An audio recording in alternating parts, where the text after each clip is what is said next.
Thank you. I am a full-time working artist. I work out of a studio in downtown Edmonds. I had a studio in my backyard for many years until my son took it over as an exercise room. So now I work out of this space. I'm really lucky to be there. This is a building called Graphite. There are 7 rented studio spaces and 30 rented lockers.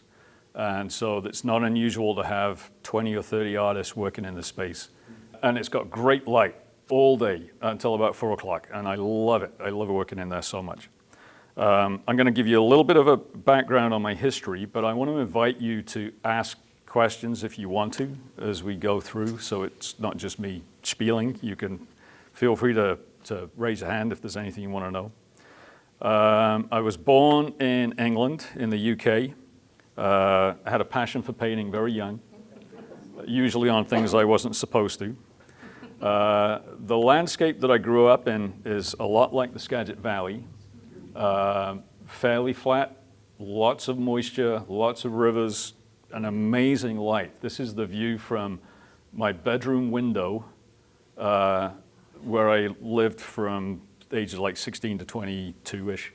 And my parents just left the place. They were there for 40 years. So every time I went home, I would spend a lot of time in the window just looking out over that landscape.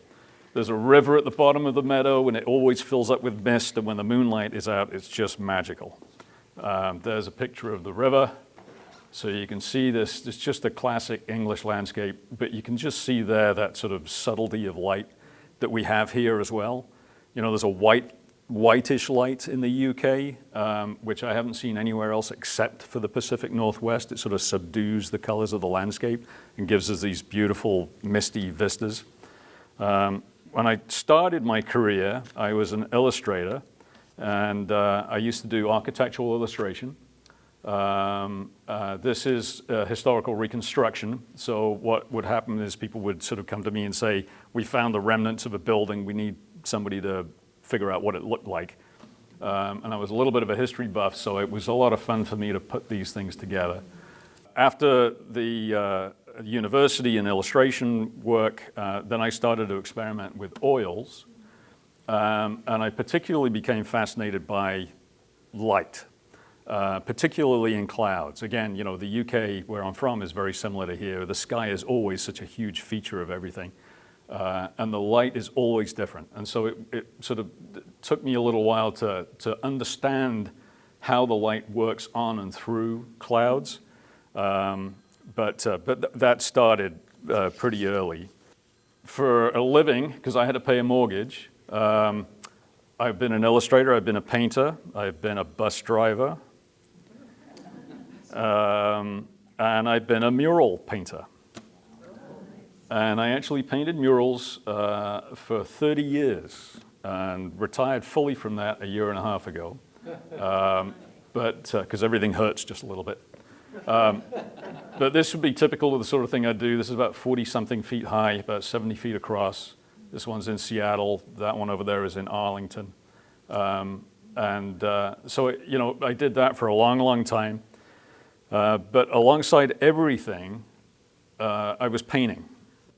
The paintings have always been my driving force, you know, the landscape, trying to understand the landscape.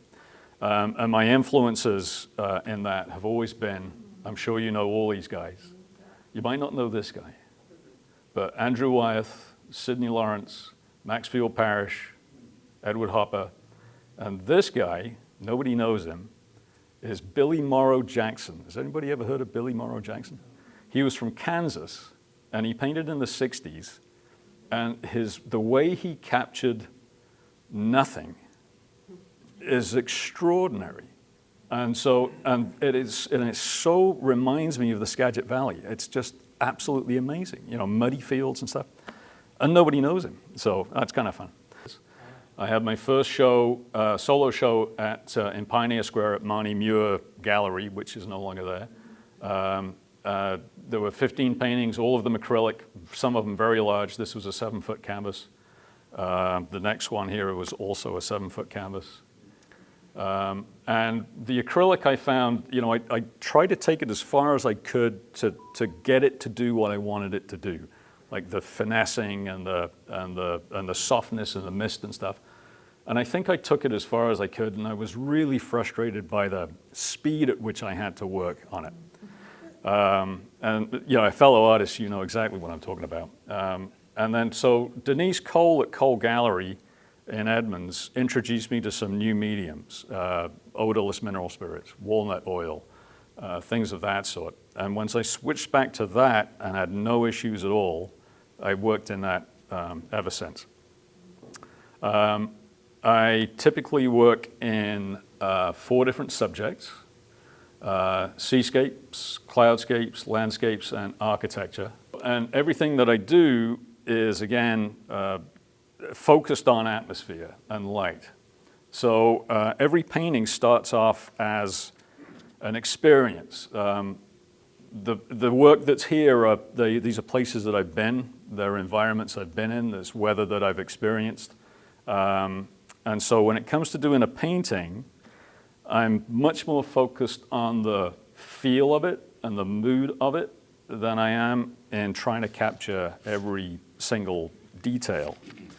And so what typically will happen is we'll be somewhere like this. This is Sombrio Beach on Vancouver Island. And we'll be there and I'll sort of soak up the feel of it. And then I'll go back and find some quiet time and ruminate on the experience and the feeling of it and how best to recreate that on a canvas to allow the viewer to feel it as well.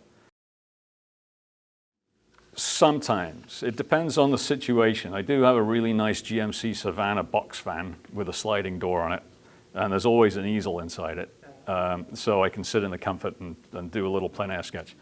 So I'll do plein air sketches, but usually the sketches are more for color reference than anything else. It's very rare that I'll do a plein air painting and then do a painting from that painting. But I'll use those sketches as starting points for the palette for a painting. And then I'll take specific snapshots of elements that I want to really hone in on. So like the tree stump there, this guy over here, which is particularly beautiful. And I actually have a picture of my wife at the age of 8 climbing on that at La Push. So it's really special. So elements like that, I want to make sure I get them absolutely right. But typically the way it starts is that. I'll be sitting around, sometimes laying in bed at 3 in the morning, and I'll have these sort of images floating around, and I'll be moving elements around trying to figure out the composition of the painting. And then once I get it where I like it, then I have to scribble it down. So it gets sketched out just like that. It's a little sort of 4x6 thumbnail sketch. But all of the elements are there. You probably recognize what this is. It's that one over there. So we've got the striae in the cloud. We've got the big hunk of white cloud here. We've got the radiance coming out from the back. We've got the perspective lines going back. It's not completely figured out, but that's what I need in order to remember what it is that I want to paint. So when I have that, the next phase is then to go to the studio and to bash it out as quickly as I possibly can while I've got it in my head. So this is a 4x8 canvas. This took about 25 minutes. And it's very loose, very wet paint and Gamsol. It's a really thin wash. So like just as a lot of artists will tone a canvas with a really watery solution, this is exactly the same. It's just that I'm sketching it out while I'm doing it. And then once I've got it to that point, then it can just sit in the studio. Sometimes that will sit for a month, and I'll just look at it and figure out what I want to do next with it. And then slowly over time, it gets built up. So here you can see I'm starting to pull out some of the darks, pull out some of the lights, sort of carving it a little bit. You can see that I've got the bottom sort of left there, so I'm figuring out what I want where. I watched this storm cloud roll through. This was September last year, and I sat and watched it for about an hour. It just went on and on and on. It was absolutely fantastic. And having seen that, I thought about this little farmhouse that I know in the Skagit Valley. And it's an abandoned old house. Nobody's been in it probably for 40 years. All the siding's stripped off. There's no windows in it. But it just sits there, refusing to give up, surrounded by all of this chaos, constantly. So there was a narrative to that. There was kind of a survival notion to that I wanted to try to tap into. So each one of these, you'll see that the detail starts to build up, it builds up, it gets heavier and heavier. The oil content in the paint is getting thicker and juicier. Here, the landscape now is starting to pop in. All of this is still unfinished, but we know exactly where the house is going to go there. And all of the perspective lines in the painting run through the house. Even though the sky kind of steals the show, this is the story right here. And the sky sort of radiates around it, and that's the finished painting. And that's kind of the way it works for everything that I do. There's a small smattering. And again, everything in here, there are places that I've been, or weather that I've experienced, or an environment that I want to try to capture. And there's so much out there that I would need to live until I'm 180 to try and capture it all. I am fortunate enough to be represented by 5 galleries: Cole Gallery in Edmonds, Smith and Valley in Edison, Sam Gallery in Seattle, Centerpiece is in Raleigh, North Carolina, and Costawick, which is in Vancouver, BC. And typically I'll have 3 or 4 shows a year. This year there's 4, including this one. And then there's one at Cole Gallery in July, one at Sam in September. And then I'm proud to say that I've been asked to be the featured artist for Arts Alive in Lacana this year for their 40th. So that's kind of fun. And you can probably guess that I'm going to be doing it until I look like that. One of the questions that Blake asked me was, why is art important? And that is a huge question. And all I can come up with is really one example that satisfies a lot of it. But this is really a discussion, for everybody to have. The place that I work out of in Edmonds is called Graphite.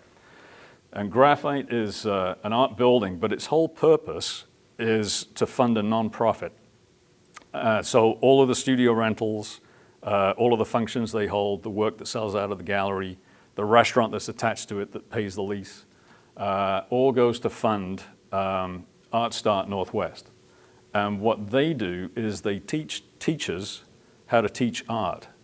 And so once every couple of weeks we have 10, 15, 20 teachers come in, and they go through a course to tell them how to set up a class, how to take it down, what to teach, how to reach kids that can't be reached.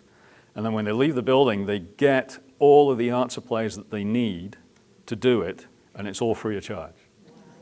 And so why is art important? Art's important because this is a language, right? And it's not something that we can put on and off like a hat. This is part of us. And there's a lot of us, a lot of kids, me included, who without it would have been completely lost. We're visual thinkers. We need this. This is a 9-foot by 4.5-foot canvas. It's the biggest one I've ever done. And the focal point is 1 square inch, which is the dog. And I think she would find that entirely appropriate. When I'm doing something like this and I want to bump up the sense of texture and light, I'll lay on the whites a little heavier so that when it gets lit, they pop out. And there's another example of it over there. That's Rialto Beach, one of our favorite places in the whole world. Always damp, always misty. But when it lights up like that, it's almost like a cathedral, and it's just gorgeous. My favorite colors are things like Indian yellow, manganese blue, because these are the colors that create radiance in the painting. The blue that's behind the house over there is manganese, the big one on the wall there. The yellow in the barn in the corner over there is Indian yellow. The color of the red barn over there with the shadow creeping up the front of it is Indian yellow going through quinacridine. So, those are the ones that really punch up the vibrancy of the work. There is more that I see in a day that I could ever possibly have time to paint. We live in a most amazing place. And I never do a painting just to do a painting. You have to care about what you're doing, and I do, and I love every minute of it. One day at the studio, I was working on a painting. I don't remember which one it was now, but it was a barn in the Skagit Valley. I was painting it just because I loved the structure and the age and the crustiness of it. It was just fantastic. And there was a lady that came in the studio and said, "Oh my God, I can smell cooking." And she looked at it and she remembered where she was from in Wisconsin. For me, that is everything. I mean, whatever anybody takes from any of this work is an absolute bonus. I know what I get out of it. I just get the pure joy of sort of reliving all of these places and experiences. But once they leave me and they go somewhere else, they take on a life of their own, and that's a wonderful thing to think about.